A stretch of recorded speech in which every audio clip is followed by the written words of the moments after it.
Shalom, selamat siang Bapak Ibu Saudara yang dikasihi Tuhan Yesus Kristus. Selamat kita berjumpa kembali dalam renungan pada siang hari ini. Kiranya saudara semua selalu ada dalam keadaan yang baik, penuh dengan semangat dan bersukacita dalam menjalani aktivitas saudara. Kita saat ini sudah masuk di Injil Matius pasal yang keempat, dan kita akan baca ayat yang ke-25. Tertulis demikian: Maka orang banyak berbondong-bondong mengikuti dia.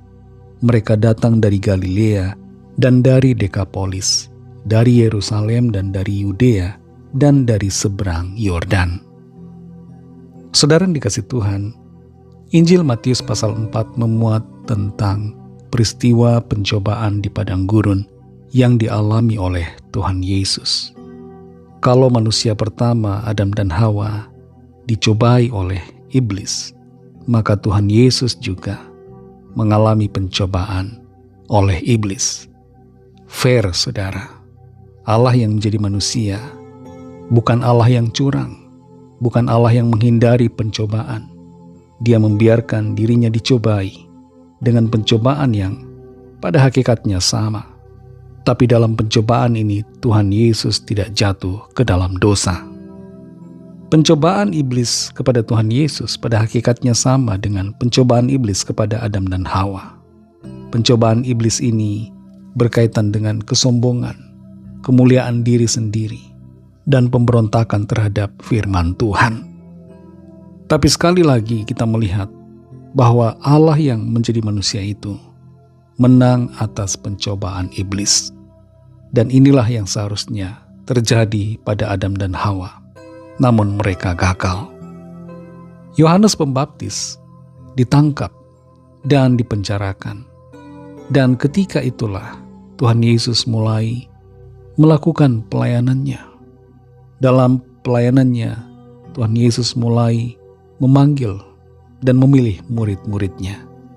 Dia memilih beberapa orang yang tertulis dalam pasal ini, yaitu Simon Petrus dan juga Andreas, dua orang bersaudara. Dan selain itu, Tuhan Yesus juga memanggil Yakobus dan Yohanes, yang keduanya juga bersaudara. Ayah mereka bernama Zebedeus. 4 orang ini yang dipanggil Tuhan untuk menjadi murid Tuhan Yesus, untuk melayani bersama-sama, adalah para nelayan. Mereka diubahkan Tuhan Yesus dari penjala ikan menjadi penjala manusia.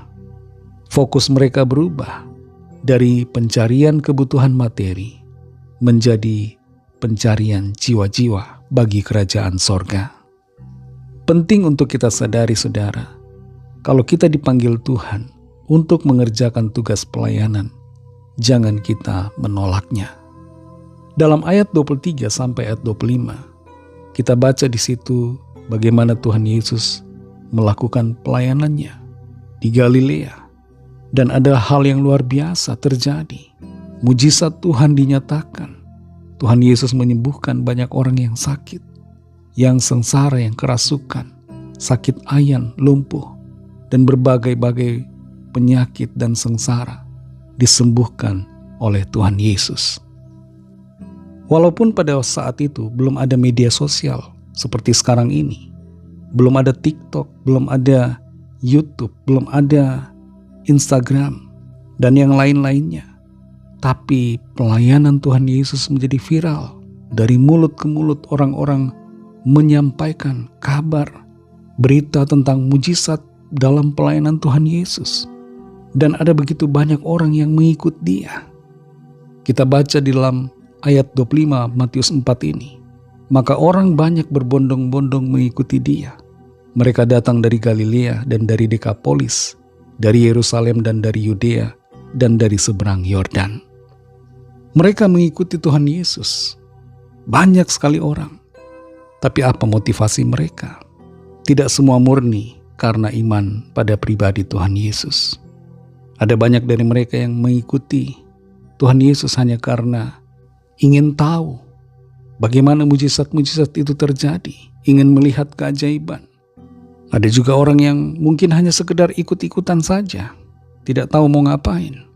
Mungkin tidak ada kerjaan, atau mungkin Sebagian dari orang-orang itu mengikuti Tuhan Yesus karena ada motivasi-motivasi lain. Motivasi-motivasi yang berbeda, yang tidak murni.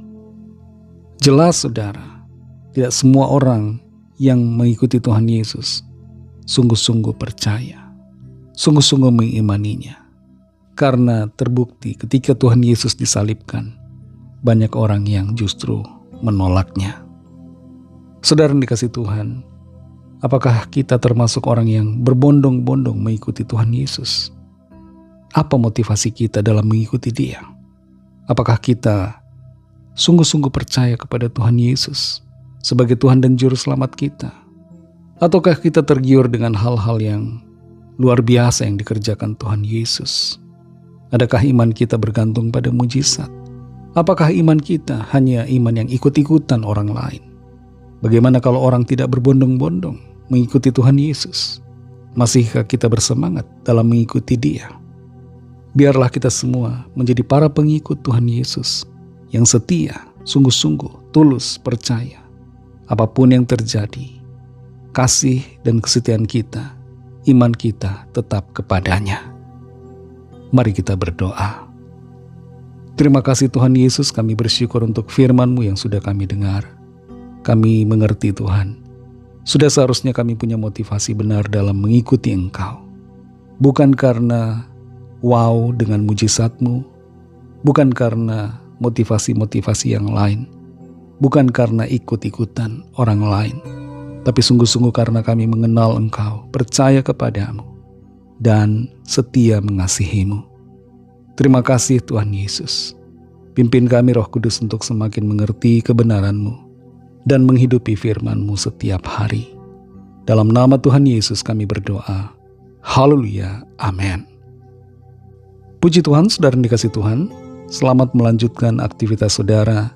Tuhan Yesus memberkati dan sampai jumpa dalam renungan yang berikutnya.